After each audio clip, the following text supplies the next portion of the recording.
Welcome back to HOA Checkmate. The snow was not the problem. The HOA was.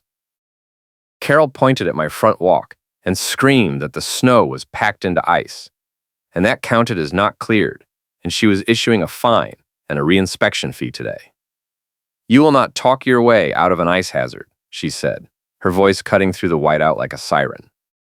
I was holding my shovel, my wet gloves already useless, the red parka doing nothing against the cold seeping into my ribs. It was barely 6 in the morning. I am a union electrician apprentice in Hilliard, Ohio, and my job site start time is non-negotiable.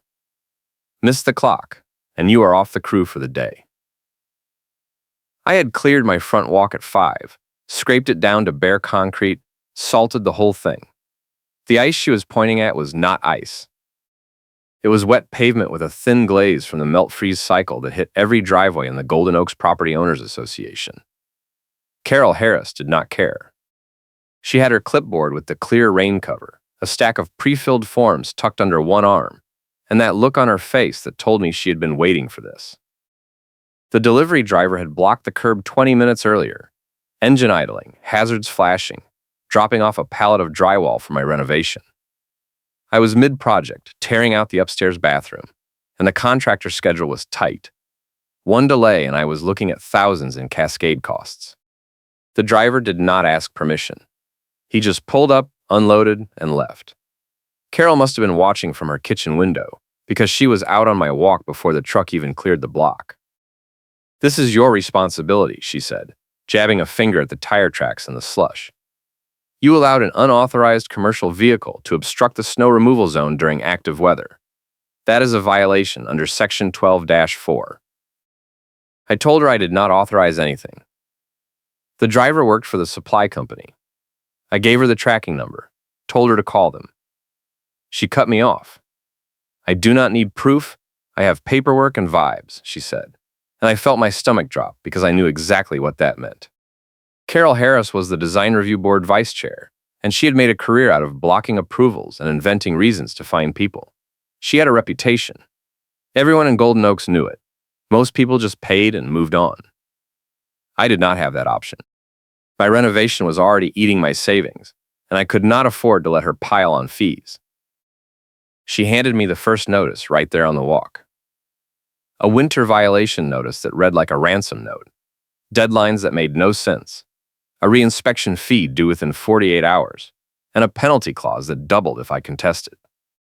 I folded it into my pocket, next to the reflective triangle marker I kept for roadside stops, and told her I would see her at the next board meeting. She smiled. "I have all day, and so does my fine meter," she said. I got to the job site 10 minutes late. My foreman gave me a warning. One more, and I was out. That night I started gathering proof. I pulled the delivery tracking logs, screenshot the timestamp, checked the HOA group chat. That was when I found it. The screenshots of the HOA group chat coordinating a targeted winter enforcement wave. Carol had posted a message 2 weeks earlier, tagging 3 other board members, laying out a plan to hit every property with even a minor snow removal issue, and stack the fines before anyone could organize a response. She called it a compliance sweep. Someone else called it a revenue opportunity. I saved every message, every reply, every timestamp. I also found something else.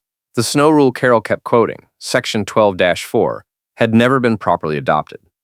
The paperwork was blank. No board vote, no signature, no effective date. It was just a draft someone had printed and filed. I called my friend Marcus, who works in IT and verifies metadata and timestamps for court cases. He pulled the file properties, confirmed the creation date, and told me the document had been edited 3 times in the last month, all by Carol. She had been changing the rules mid-argument and acting offended when anyone challenged her. Marcus told me to keep everything, send him copies, and do not tip my hand. I gave him a small thank you, because he just handed me leverage. The plow contractor only had one service window, and missing it meant I was buried until morning. I called them the next day, confirmed the schedule, told them I needed the driveway clear by 6 so I could get to work. They said they would handle it. Carol filed a complaint with the plow company the same afternoon, claiming I had requested unauthorized priority service and that it violated the association contract. The contractor called me back, confused, asking if I had some kind of waiver. I did not. I told them to plow according to the normal rotation and document everything. They agreed, but they sounded nervous. Carol had a way of making vendors scared. 2 days later, a vendor showed up at my house without permission under the excuse of safety. He said Carol had sent him to install reflective markers along my front walk because the ice hazard was creating liability exposure. I told him I had not requested any work. He showed me a work order with Carol's signature, an invoice for $200, and a note saying the HOA would bill me directly. I took pictures of everything, sent him away, and called the management company. They had no record of the authorization. Carol had bypassed the process entirely. I was in the middle of a renovation schedule and delays could cost me thousands. The drywall was up, but the plumber was supposed to start roughing the next week, and if I missed that window, the whole timeline collapsed. I could not afford to let Carol derail the project. Every fine she stacked was money I did not have. Every bogus vendor charge was another invoice I had to fight. I was keeping records, but records do not pay bills. Marcus called me that weekend and told me he had found something. The email thread I had sent him included a message from the HOA attorney, warning the board to stop issuing winter fines without proper documentation and to verify the rules before enforcement. The attorney had CC'd the entire board, including Carol, and told them explicitly that selective enforcement could expose the association to a class action refund demand. Carol had replied with a dismissive message, saying the attorney was being overly cautious and that enforcement would continue. Marcus told me to sit on it, do not reveal it until the moment I needed it most, and make sure the reveal happened in public where Carol could not control the room. That was my trump card. I was holding it tight. The next board meeting was scheduled for the following Thursday. I marked it on my calendar, prepped my binder with every screenshot, every invoice, every timestamp delivery log, and the attorney email Marcus had verified. I also printed the blank rule document, highlighted the missing adoption signature, and clipped it to the front. I was ready. Carol was not expecting me. She never did. The day before the meeting, Carol cornered me before sunrise while I was shoveling. My gloves were wet and useless, fingers going numb, and she stood at the edge of my driveway with her clipboard and that stack of pre-filled forms. She told me the reinspection fee was overdue, that she was adding a late penalty, and that if I did not pay by noon, she would file a lien pre-notice. I asked her which rule authorized a lien for a shoveling dispute. She did not answer. She just smiled and said, "I have all day, and so does my fine meter." I told her I would see her at the meeting. She laughed and said the meeting was invitation only, that I was not on the agenda, and that public comment was limited to 2 minutes. I told her that was fine. 2 minutes was all I needed. If you are enjoying this chaos, hit that like button, subscribe for more HOA nightmare stories where the paperwork fights back. That night I could not sleep. I kept running through the timeline, checking my notes, making sure every piece fit. Marcus had sent me a final verification report confirming the metadata on the group chat screenshots and the attorney email. Everything was solid. I just had to stay calm and not reveal the trump card until the right moment. Carol was good at controlling rooms. If I dropped the evidence too early, she would spin it, deflect, and bury it under procedure. I needed to wait until she tried to interrupt, until she thought she had me cornered, and then I would flip the entire board. Thursday came. The meeting was at the clubhouse, 7 in the evening. I showed up at 6:45 with my binder, my phone fully charged, and a portable speaker in case I needed to play audio. The parking lot was half full. I recognized a few neighbors, people who had been fined over the last month, all of them looking nervous. Carol was already inside, sitting at the head table with the board president and 2 other members. She saw me walk in and her smile went tight. The board president called the meeting to order. They went through the usual business, budget line items, landscaping bids, holiday decoration rules. I sat in the back and waited. Public comment was last on the agenda, 40 minutes in. When the president opened the floor, I stood up. Carol leaned forward and said my name was not on the speaker list. The president checked his sheet, looked confused, and told me I had 2 minutes if I kept it relevant. I started with the delivery truck. I explained the timeline, showed the tracking log, and pointed out that I had no control over when or where the driver parked. Carol interrupted. She said the violation was about failure to mitigate, not authorization. I kept going. I pulled out the winter violation notice, read the deadline out loud, and asked the board to identify which version of Section 12-4 authorized the fine. Carol said the rule was in the handbook. I asked her to cite the adoption date. She opened her binder, flipped through pages, and started reading from a section that had nothing to do with snow removal. She confidently read the wrong rule section out loud, and 2 people in the audience started laughing. I let her finish, then I pulled out the blank rule document. I held it up so the whole room could see the missing signature line, the blank adoption date, the draft watermark still visible in the footer. I asked Carol when the board had voted to adopt Section 12-4.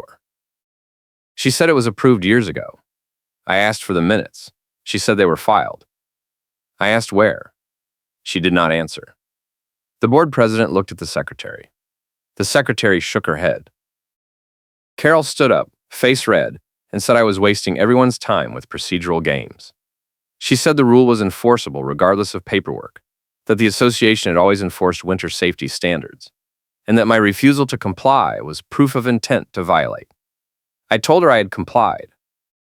I showed the photos of my cleared walk, time-stamped at 5 in the morning. I showed the salt bag receipt. I showed the contractor invoice for the reflective markers I had refused. The work order Carol had signed without authorization. The room went quiet. Then I played the trump card. I pulled out my phone, opened the email thread, and read the HOA attorney's warning out loud. I read the date, the recipients, Carol's reply dismissing the warning, and the explicit caution about selective enforcement. I told the board I had screenshots of the group chat coordinating the winter enforcement wave, metadata confirming Carol had edited the rule document 3 times in the last month, and a demand letter ready to go if the association did not refund every winter fine issued under Section 12-4. Carol tried to interrupt.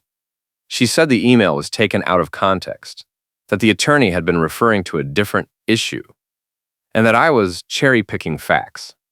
I told her the email was CC'd to the entire board, and that everyone at the table had a copy. The board president asked the secretary to pull the file. The secretary left the room. Carol sat down, hands shaking, clipboard forgotten on the table. The secretary came back 5 minutes later with a folder. She opened it, scanned the contents, and confirmed there was no adoption record for Section 12-4. The board president asked Carol to explain. Carol said it was an oversight, that the rule had been enforced for years and no one had ever challenged it. The president said that was not an answer. He asked the board attorney to weigh in. The attorney was not present, but the president called him on speaker. The attorney said the same thing Marcus had told me. If the rule was not adopted, it was not enforceable, and every fine issued under it was invalid. The room erupted. 3 people stood up demanding refunds. Someone asked how many fines had been issued. Carol said she did not have the exact number. The secretary checked the file and said 47 notices had gone out in the last 6 weeks, totaling over $11,000 in fines and fees. The board president looked at Carol and told her to sit down. He said the board would vote to suspend all enforcement under Section 12-4, issue refunds for every fine, and require actual evidence before issuing future violations. Carol tried one last move. She said the refunds would bankrupt the association, that the budget could not absorb the hit, and that the board needed to consider the financial impact before making a decision. The board president told her the financial impact was her problem, not the association's, and that selective enforcement was exactly why the attorney had warned them in the first place. He called for a vote. The motion passed 4-1. Carol abstained. The meeting ended 20 minutes later. I walked out with my binder, my phone, and a timeline for the refund process. Marcus was waiting in the parking lot. He had listened to the whole thing on speaker from his car. He told me I had just forced the biggest policy reversal Golden Oaks had seen in years. I told him it was not over yet. Carol still had her board seat, and she was not going to let this go quietly. I was right. 2 days later, Carol filed a formal complaint against me with the management company, claiming I had disrupted the meeting, made false accusations, and damaged the association's reputation. The complaint included a demand that I be sanctioned, barred from future meetings, and assessed a penalty for violating the code of conduct. The management company forwarded the complaint to the board president. He rejected it in writing, citing the refund vote and the attorney's email as evidence that my statements were accurate and protected.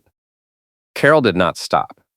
She escalated to the county zoning office, filing a report claiming my renovation was unpermitted and that the drywall delivery had violated setback rules. The zoning inspector showed up the following week, reviewed my permits, and confirmed everything was in order. He told me the complaint was anonymous, but that he could tell from the detail it had come from someone with inside knowledge of the project timeline. I told him it was Carol Harris. He said he could not confirm that, but he made a note in the file and told me to call him if she filed again. Marcus and I met for coffee that weekend. He told me the group chat screenshots were getting attention outside Golden Oaks. Someone had forwarded them to a local news reporter who covered HOA issues, and the reporter had reached out asking for an interview. I told Marcus I was not interested in going public yet. I wanted to see how the refund process played out first. If the board followed through, I would let it end there. If Carol tried to block the refunds or retaliate, I would escalate. The refunds started hitting accounts 2 weeks later. The management company sent a mass email explaining the issue, apologizing for the confusion, and confirming that Section 12-4 was no longer enforceable. Carol's name was not mentioned, but everyone knew. The neighborhood group chat lit up. People started sharing their own stories, comparing fines, posting screenshots of the enforcement notices. Someone created a spreadsheet tracking the total refund amount. By the end of the month, the number had climbed to $14,000. Carol went silent.